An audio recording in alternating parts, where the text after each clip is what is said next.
Assalamualaikum warahmatullahi wabarakatuh. Senang sekali jumpa kembali dengan Wahyudi AS. Kali ini kita akan sajikan seri untuk mendampingi sukses belajar di SMA ya.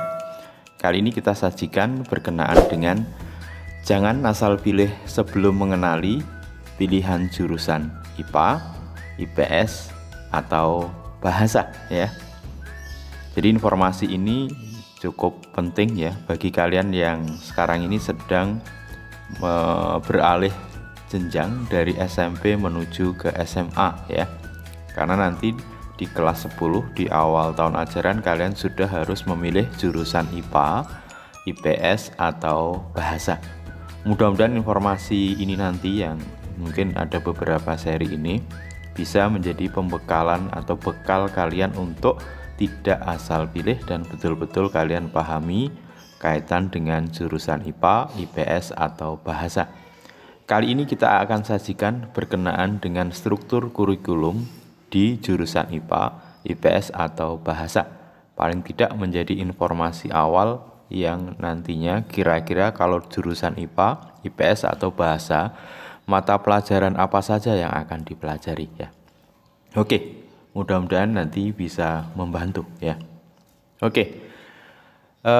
Sebelum kita sajikan struktur kurikulum di IPA, IPS ataupun bahasa, ada beberapa hal pertimbangan yang kadang-kadang kurang tepat ya berkenaan dengan jurusan di SMA ya, di IPA, di IPS ataupun bahasa.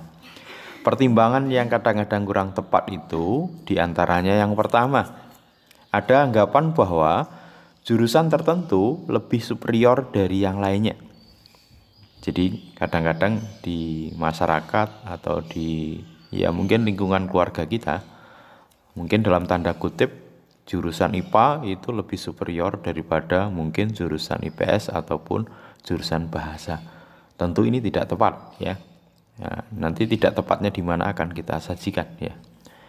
Kemudian berikutnya adalah jurusan tertentu itu lebih bergengsi dari yang lainnya. Nah, tentu ini adalah stigma di masyarakat ya yang dibangun ya. Dalam hal ini misalkan dalam tanda kutip jurusan IPS itu lebih bergengsi dari jurusan IPS atau bahasa Indonesia. Tentu ini juga tidak tepat ya. Berikutnya pertimbangan yang kadang-kadang juga kurang tepat adalah karena sudah diarahkan oleh ya dalam tanda kutip mungkin orang tua, keluarga, dan lainnya harus menjadi profesi, menekuni profesi tertentu nanti setelah di SMA. Sehingga harus memilih jurusan tertentu tanpa mungkin memperhitungkan hal-hal lain yang itu sifatnya nanti support atau tidak ketika memilih jurusan tertentu ya. Kemudian yang keempat, kalau tidak memilih jurusan tertentu, kayaknya masa depan itu suram ya. Nah, itu juga kadang-kadang menjadi bahan pertimbangan yang sering dihembuskan karena ada upaya mungkin ya kita karena kurang tahu terhadap jurusan itu, mungkin ada pemaksaan yang tidak kentara karena mungkin kalau tidak masuk jurusan itu dalam tanda kutip, misalkan jurusan IPA masa depannya suram. Nah, tentu ini juga tidak tepat ya. Juga ada anggapan bahwa kalau memilih jurusan tertentu itu memiliki peluang lebih besar bisa diterima di berbagai jurusan di PTN. Ini juga rasanya tidak tepat ya. Karena memang sebenarnya nanti di ujungnya bahwa profesi itu tidak bisa dibandingkan ya. Oleh karena itu nanti simak dari seri pendampingan untuk sukses di SMA ini untuk kalian bisa mendapatkan pertimbangan-pertimbangan atau informasi-informasi atau advice yang mungkin bisa membantu dan memantapkan kalian memilih jurusan ya. Nanti kita akan bedah satu persatu ya.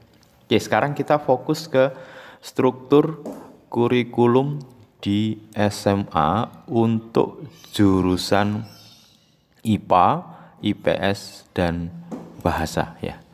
Nah, tentu ini sangat penting di awal yang mesti harus kalian pahami ya.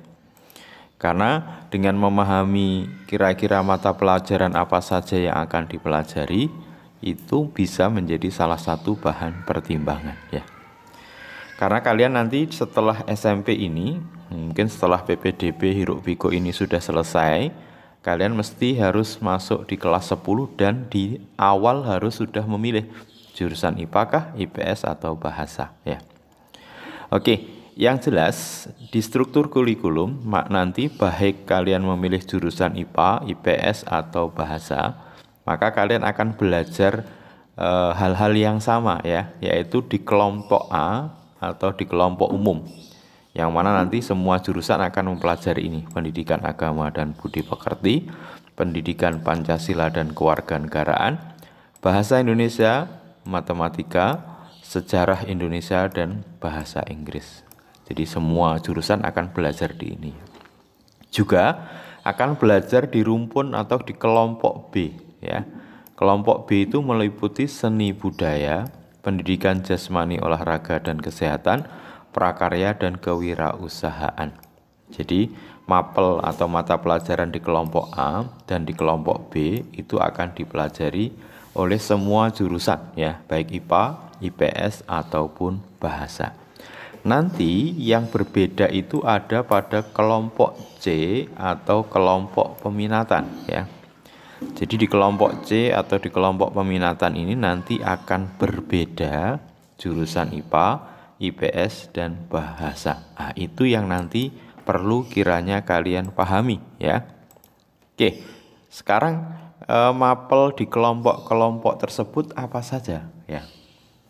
Kalau kalian nanti mengambil jurusan IPA atau biasa juga disebut peminatan matematika dan ilmu pengetahuan alam ya. Jadi peminatan matematika dan ilmu pengetahuan alam, maka mata pelajaran yang akan kalian pelajari selain di matematika yang dipelajari semuanya, ada matematika yang khusus untuk IPA, kemudian biologi, fisika, dan kimia.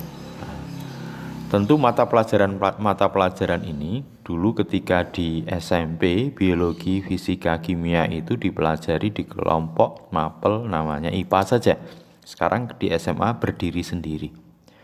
Nah, sekarang kalian tentu bisa mengukur ya, meskipun tidak sepenuhnya tepat juga. Waktu di SMP apakah kalian mata pelajaran matematika, kemudian IPA, itu seperti apa ya? Kalau kalian memang betul-betul senang, suka, dan mudah dalam belajarnya, maka bisa jadi peminatan atau jurusan IPA ini bisa menjadi pertimbangan untuk kalian pilih ya. Beda halnya nanti ketika kalian masuk ke peminatan IPS ya. Di IPS nanti mata pelajaran peminatannya adalah ya geografi, sejarah, sosiologi, dan ekonomi ya. Kalau di SMP dulu dimasuk rumpun ilmu pengetahuan sosial ya. Nah, tentu kalau kalian milih peminatan IPS paling tidak ketemu dengan biologi, tidak ketemu dengan fisika, tidak ketemu dengan kimia, dan tidak ketemu dengan matematika yang itu khusus untuk anak-anak IPA. Ya. Nah, sekarang itu bisa menjadi bahan pertimbangan kalian ya. Jadi tepatnya di mana saya ya, ukur diri, kemampuan, passion, kesukaan, kesenangan kalian dalam belajar ya. Oke, selanjutnya kalau nanti yang kalian pilih adalah bahasa, maka program peminatan yang disajikan adalah bahasa dan sastra Indonesia, bahasa dan sastra Inggris, bahasa dan sastra asing lain ya. Biasanya nanti di setiap sekolah akan beda ya. Ada yang mungkin milih bahasa Arab, bahasa Mandarin, bahasa Jepang, bahasa Korea, bahasa Jerman, atau bahasa Perancis ya. Nah, itu. Ini yang mungkin membedakan dengan peminatan IPS ataupun peminatan IPA ya. Dan juga mata pelajaran berikutnya adalah antropologi ya. Jadi ada bahasa dan sastra Indonesia, bahasa dan sastra Inggris, bahasa dan sastra asing yang bisa dipilih nanti ya. Atau sesuai dengan yang ada layanannya di sekolah yang kalian pilih, dan antropologi ya. Nah, tentu ini menjadi bahan pertimbangan awal kalian ya. Kalian resapi betul ya, kira-kira dari mata pelajaran yang disajikan ini kalian lebih tepatnya passion, kemampuan ya, kemampuan dasar kalian itu lebih cocok di mana ya. Jadi dalam hal memilih jurusan itu bukan karena superioritas, bukan karena gengsi, bukan karena masa depan suram dan seterusnya. Tapi yang terpenting kalian sesuai dengan passion kalian, dan nanti ketika sudah dimasuki kalian betul-betul fokus dan mestinya kalian akan sukses di situ. Tapi kalau nanti tidak sesuai dengan kemampuan yang kalian miliki, tidak sesuai dengan passion yang kalian miliki, kalian belajarnya juga masih susah terhadap mata pelajaran tertentu dan itu kalian paksakan dipilih, tentu itu menjadi problem yang sangat berat ya. Kalian 3 tahun ya di SMA, nanti kalau ada mapel-mapel yang kiranya kalian tidak mampu dan tidak kalian sukai dan itu ketemu setiap hari, tentu itu menjadi hal yang tidak pas. Oleh karena itu silahkan dipertimbangkan kaitan dengan struktur kurikulum di masing-masing jurusan ini, dan kemudian nanti kita akan lanjutkan pada pertimbangan-pertimbangan berikutnya. Simak di video berikutnya. Terima kasih. Assalamualaikum warahmatullahi wabarakatuh.